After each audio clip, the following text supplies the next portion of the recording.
You're listening to First Paso.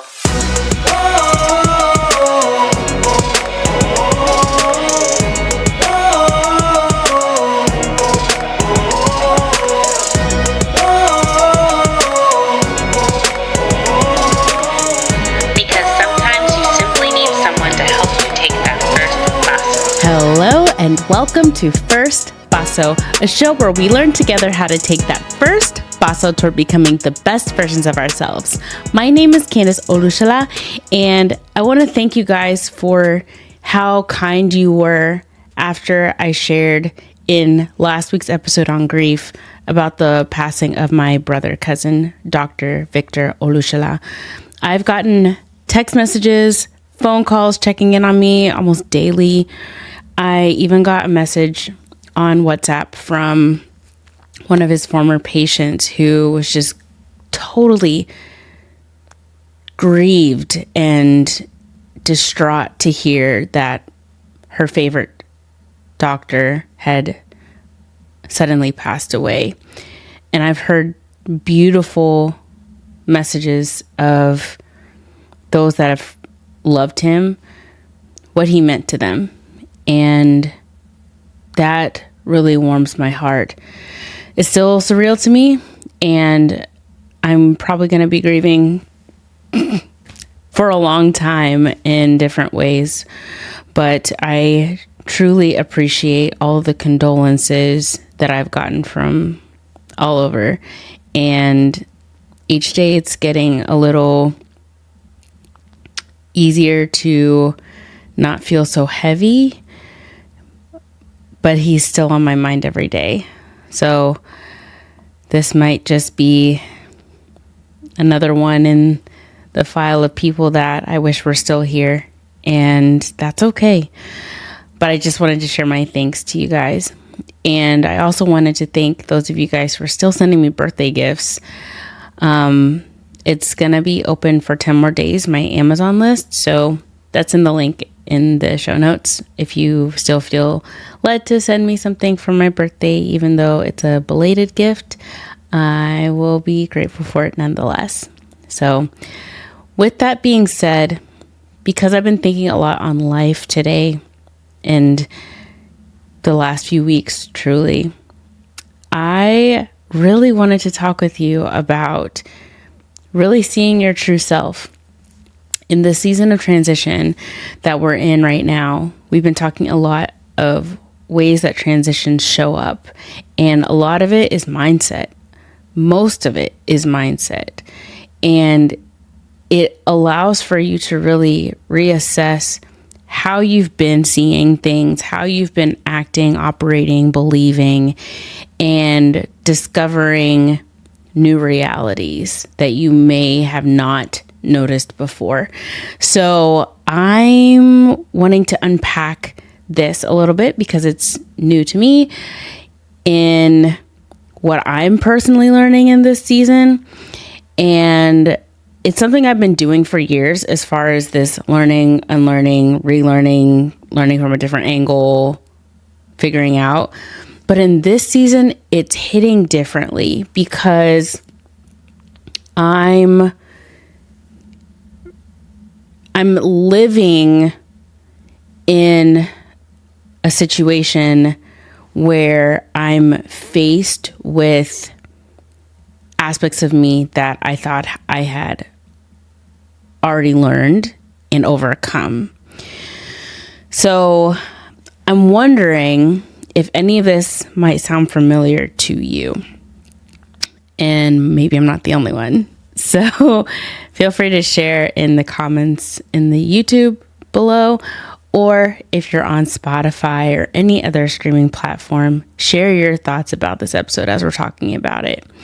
So one of the things that I'm sitting in is this evolution of what it means to embrace my whole self. So if you don't know my slogan, my main slogan, not for the podcast slogan is because sometimes you simply need someone to help you take that first paso. But my life slogan that God gave me a few years back is a 3-step process that's not straightforward, and it's not something that you just check box and you learn everything and never have to learn anything again. This is what that slogan is. Embrace wholeness, unlock purpose, live free. Let me say it again. Embrace wholeness, unlock purpose, live free. This is not necessarily a step-by-step, but it's more of a continuum. And I realize that now when I didn't realize that when I was given this process. Embracing wholeness is something we've talked about in a couple episodes prior, but embracing your whole self is so important. Embracing all of you is something that we should learn over time, because who we are is going to keep evolving over time. We're not going to be the same person at age 4 as we are going to be at 34 or 94, right? And so all these different versions of you, as you keep evolving, are you embracing your whole self? That means embracing the truth, aka the reality of who you are in this moment. That does not mean accepting all of what you see. Let me say that again, because I'm also learning this. It doesn't mean to embrace all of what you see and accept it. It means to receive the truth of what you see, even if that means some things truly need to change about you. So there are things that shape our self-perception that can make it difficult for us to really see the truth of who we are. One of those things is family, or what we call the people that raised us, whether it's by blood or by circumstance. For a lot of us, our family really affected how we loved ourselves or didn't love ourselves. Our family shaped the way that we saw the world or didn't see the world. Our family shaped how we stepped into and or out of relationships with different people, not just romantically, but generally, just how we interact with people. So being able to assess family, or those that we were raised by, assessing how those things were either good for us or maybe not so good for us. Things that we accepted as being good and we were realizing later, maybe it wasn't the best, or it was absolutely not okay and we need to totally shift our mindset. Those are things that we would need to assess when it comes to how we've been perceiving who we are. Another area might be our culture or the society that we live in. Western culture is so pervasive that it has permeated through cultures that didn't really know anything about Western society, that didn't really care for anything Western society. And there are other societies and other cultures that have started to adopt Western society. And that's how powerful influence is on other people and other cultures. I realized that the cultures that I was raised in, I'm considered, it's like a third gen immigrant culturally. I don't remember how to say it, but I'm first generation US born, and my parents are from two different cultures, but I was raised in a culture that's tertiary from theirs. So I have an African culture, I have a Caribbean culture, and I have an American culture, but I've lived in a Latin culture, and I'm constantly impacted by people from all over the world. So my lens of how I look at the world, how I relate to God, how I read the Bible, how I look into how the world is, it's shaped by so many different things that affects how I see myself, the messaging that I either accept or reject, the messaging that I want to reject but realize I'm accepting. Those things are affecting how I'm seeing Candace. And I'm wondering if that's happening to you too, or has happened to you in the past and you realize it has spilled over into your present with a hesitancy of how that might look in your future. Another way that our self-perception can be shaped is by wounds that we've had in the past, and even current wounds that we haven't healed from that are happening or are festering in our present. In today's society, we would say trauma. That's the buzzword for that. But just things in our life that have led to us feeling pain or experiencing moments that were unpleasant, or things that were recorded in our system as unpleasant or as a sense of trauma or a wound, even if our thoughts and our emotions didn't register it that way. Everyone responds to situations differently. So what may be traumatic for someone else may not be for another person. It might not be for you. So we can't just assume that everything that we deem traumatic or painful is what someone else would deem for themselves. But that doesn't mean that we're not carrying that stuff in our bodies and our minds and our thoughts, and we're not now shaped by those things and how we view ourselves and the world around us. So between family, society, culture, and the things that have hurt us, whether we are conscious of it or not, can affect how we even know how to embrace what we're seeing. There's some things where the culmination of those aspects of our lives can lead us to think that we're just the best. There's nothing wrong with us. You can't ever tell me that there's anything wrong with me. I'm perfect. And what you say means nothing to me. I'm awesome. There's some things that cause us to say, I'm the worst. I'm ugly. I'm fat. I'm annoying. I can't amount to anything. I'm always going to be the worst. No one's going to love me. We can go to extremes because of how things have shaped our lives and how we have responded to those things. But in reality, we're always going to be somewhere in the middle.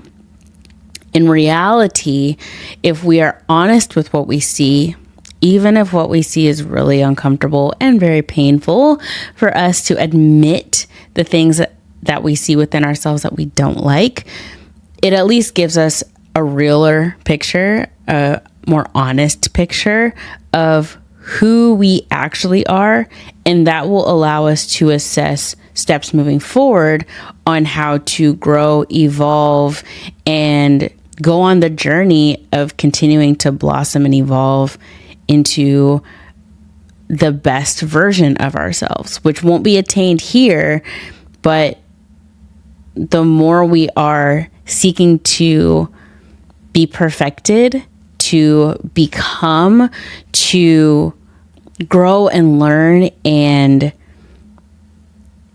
beautify from within, it ends up being a great journey until it's our last breath. So this is where the conversation between feelings, thoughts, and what we know about ourselves can muddy the waters of how we perceive ourselves. And I talked about this in a couple of episodes in the past as far as what these things do for us. What we know is more sustainable if what we know is an actual truth and not a perceived truth that's actually a lie. So something that I'm personally sitting in my life is how I have encountered God, how he has presented himself to me, and how through other people I have been presented a God that they call God.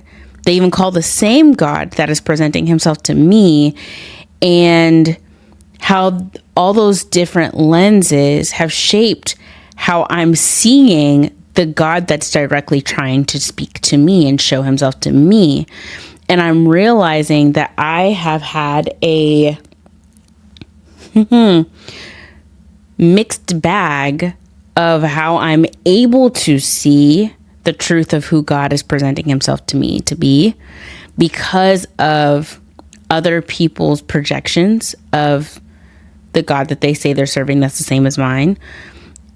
And also past hurts, past relationships, past traumas, past circumstances that have also affected how I've seen God. Even culture. Culture has shaped and affected how I see God, which for me as a Christian is a problem. Why? Because the God I serve, who I believe is the one true God out there, he presents himself as love. So if he's not only presenting himself as love, if I'm missing that in any way, shape, or form, I'm going to get a weird version of God, which means I'm going to go get a weird version of myself when I see myself. And it's going to be a version of me that doesn't exist from his perspective. And his perspective is always perfect. So this has caused a problem for me.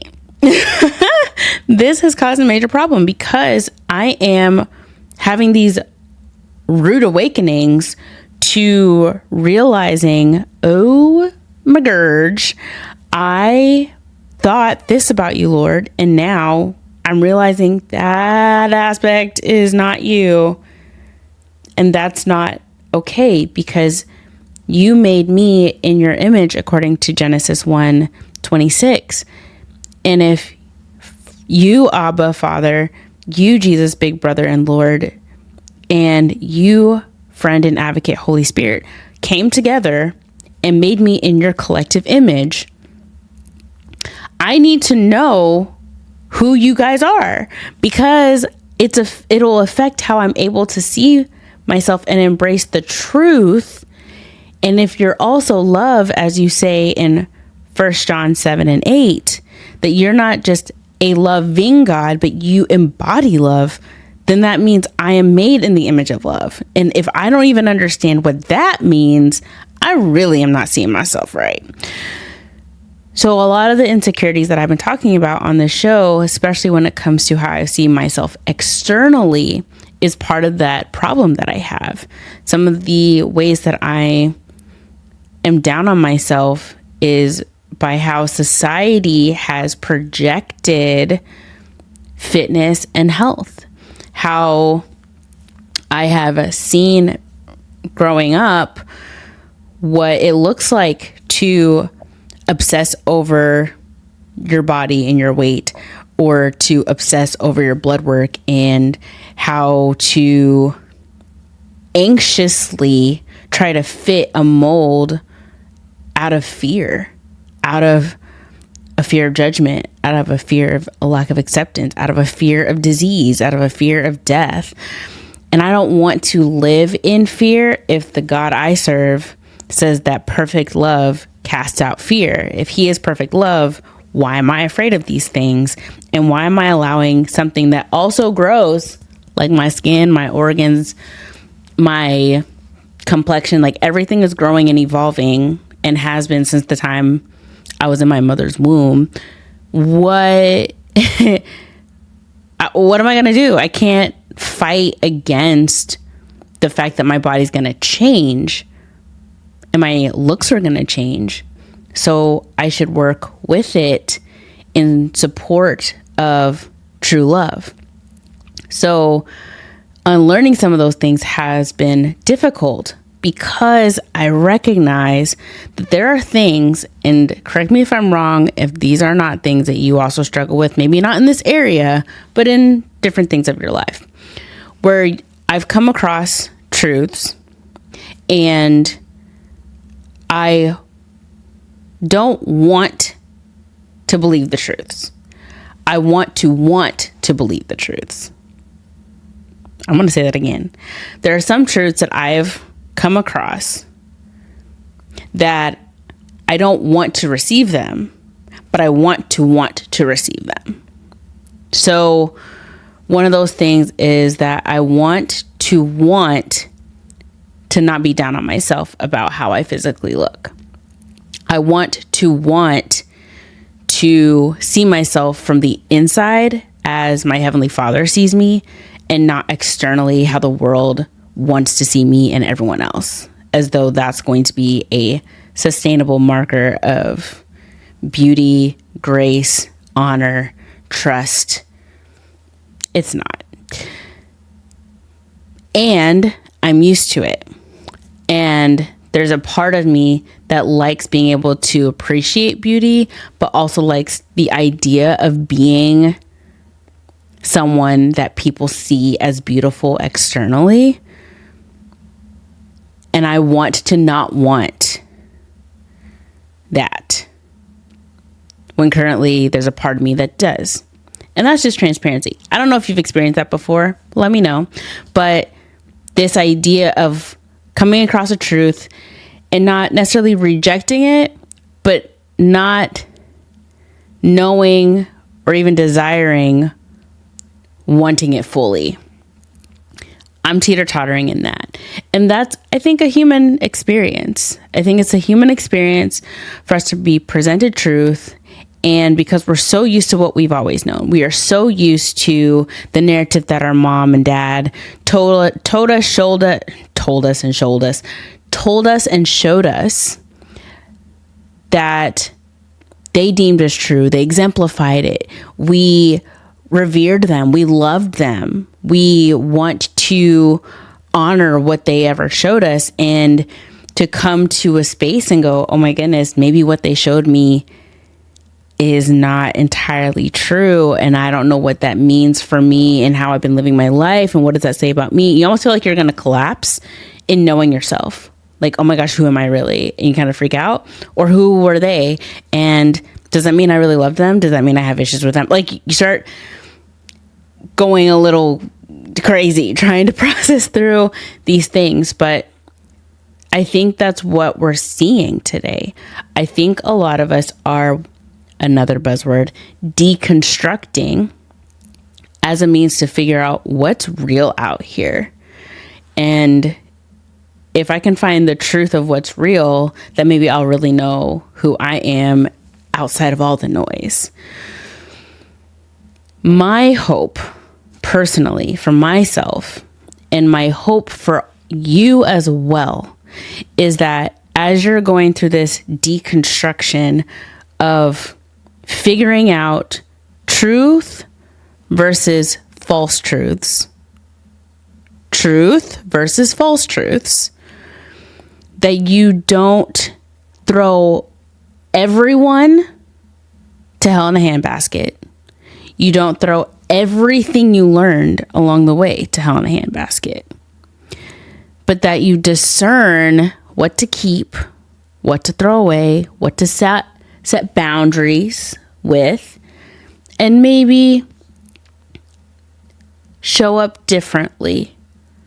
Maybe not the exact same, but not everything warrant a complete cutoff. And I think that's become an easy promoted solution, even in the field of psychology, that everyone is narcissistic, toxic. They've ruined how you see yourself. You need to get everyone out of your life because everyone's horrible, and you need to figure yourself out separately. That's very extreme, personally, to me. That needs to be very specific cases, but not every situation is a means to just cut off and create this bubble of an oasis of a world where nothing ever challenges how you see yourself, how you see God, how you see people, that nothing ever bothers you again, nothing ever hurts you again. We can't avoid these things.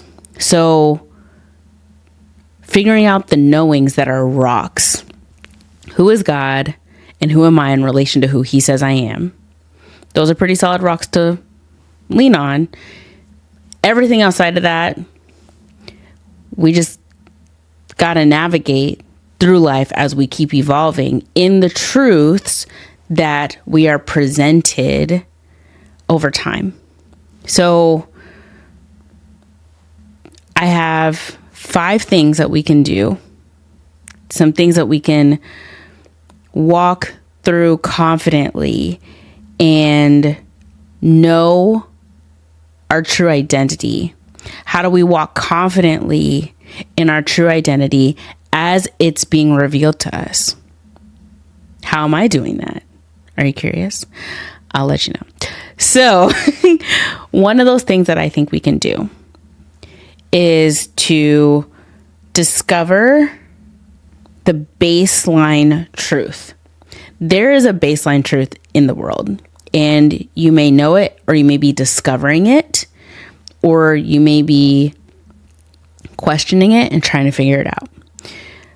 I'm a firm believer that we all have a unified, true identity, and that is created beings in the image of the God of true love. True love being agape love. Agape love is a divine love where you love in an unconditional way, that there are no conditions attached to how you show love, not how you feel love, because that's different, but how you show love, how you are patient with people, how you are kind, how you are not envious, how you are not boastful, how you are not proud, how you're not puffed up, how you don't keep a record of the wrongs that people do against you. And listen, the world right now, at least in Western society, is all about keeping records of wrongs, putting them on social media, making TikToks out of them, making YouTube channels out of them, and blasting everything out into the world. We don't even need to be doing that, because that's not love. That's not true love. That's not the love that we're all created in, whether we receive the truth of our identity or not. So, learning the baseline unified identity. What is that? That's like asking, what makes a Tesla compared to all the other cars out here? Well, let's start off with a Tesla's a car, even though it's different from all the other cars out here on these streets. The unified commonality here between these things on 4 wheels is that they are cars made by car makers. Okay, so that's the baseline. That's the truth about these things. Before we even get to what is the Tesla? The Tesla is a car.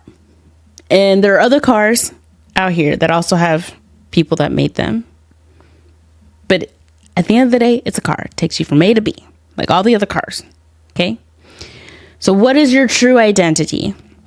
Knowing that, discovering that, and ingraining it into your psyche, because that's not going to change. So some of those truths are, you are fearfully and wonderfully made. There's no one can separate you from the love of God, which is found in Christ Jesus, the Lord. There is that man looks at the outward appearance, but God looks at the heart of a person. Those are just some truths, including, let me end with this one, God made man in his image. God the Father, Son, Holy Spirit together came and said, hey, let us make man in our image, in our likeness. Those are just some baseline truths about us that we share. After that, I think it's easier than once you've assessed the truth of yourself from someone who created you. Okay? Then you can find out the unique things about you, right? Things that stand out. And those are things that you can talk to God about. Those are things that you can even talk to your friends about. In fact, I have had some opposing voices in my life that have told me things about myself that I have wrestled with for a good chunk of my life. Their words carry weight, and they are so important to me in my life. These people. And yet what they say about me sometimes doesn't match the things that God has told me about myself through his word, but also what he has told me directly himself through dreams, through visions, through situations, experiences that I've had where other people that might disagree weren't present for. And I've had to wrestle between who's right.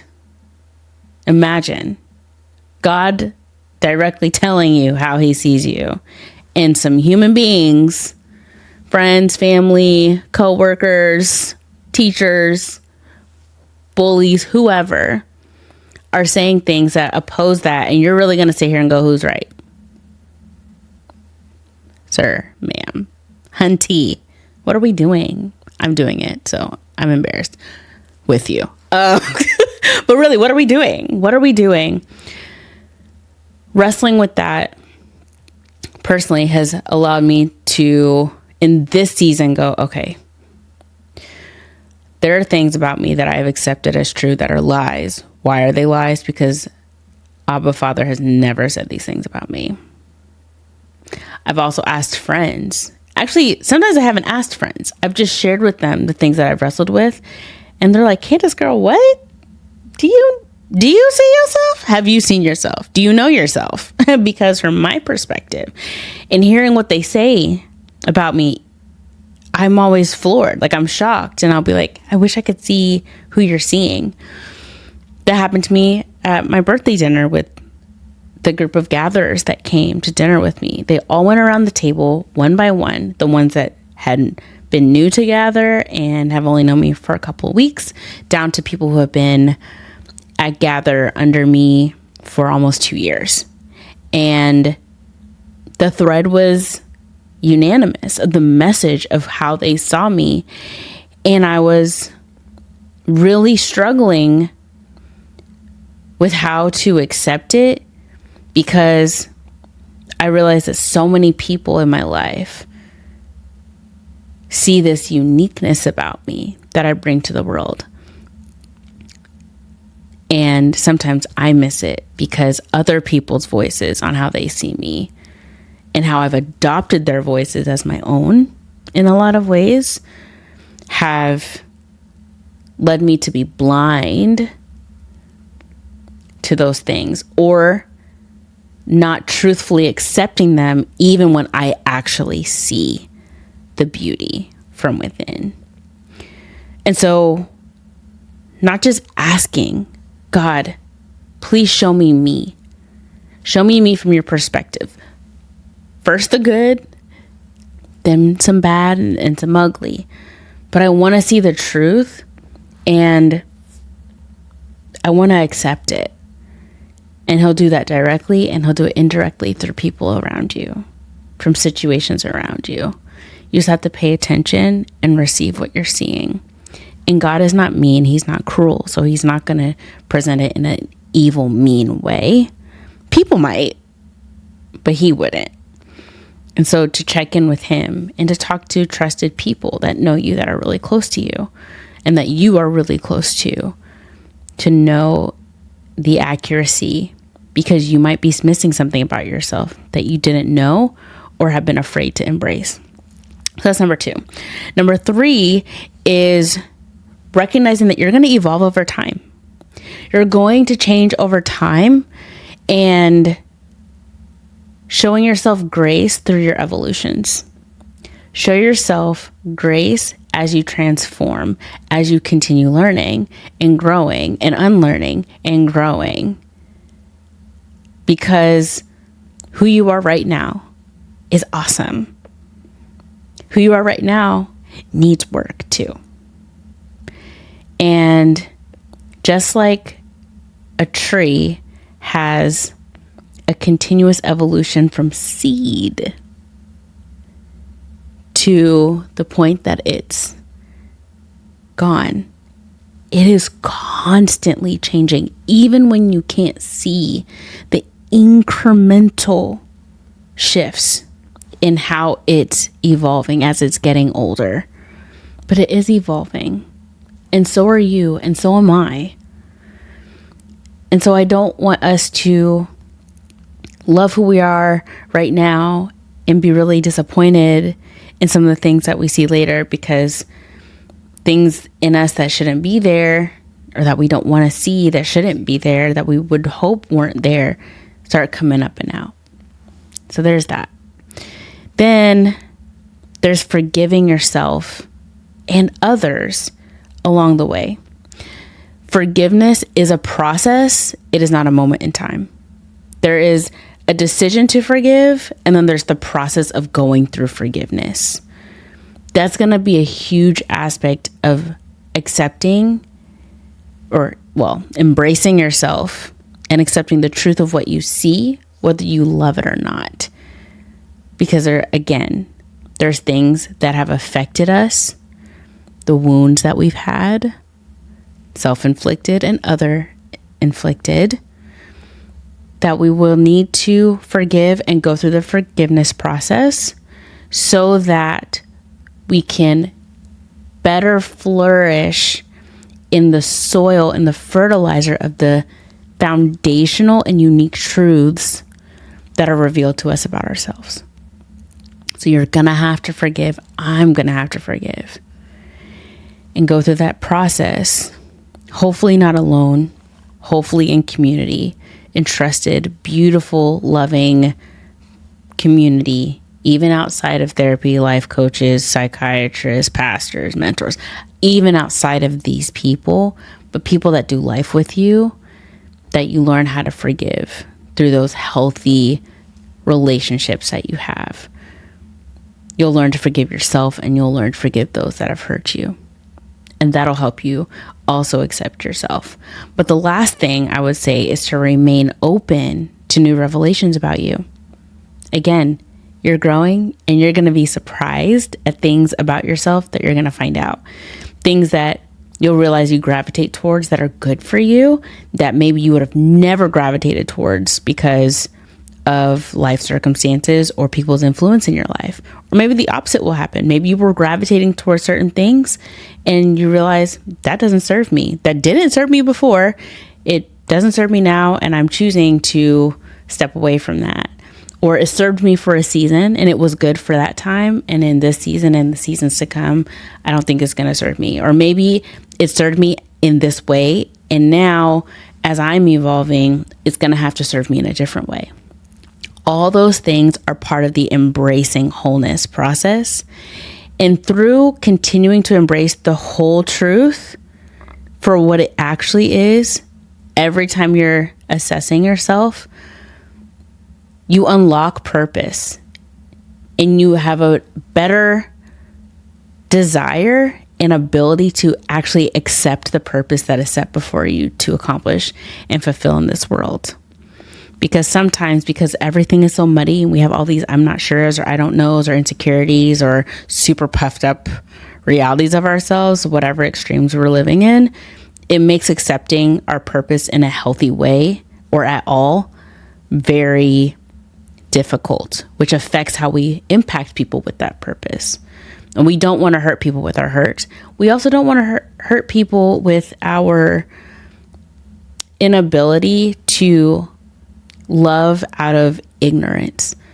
Because if we're ignorant of what love actually is, we're not going to love people through our purpose well, even if we really want to. And this is how you live free. You live freely, the evolving you that you are going to be.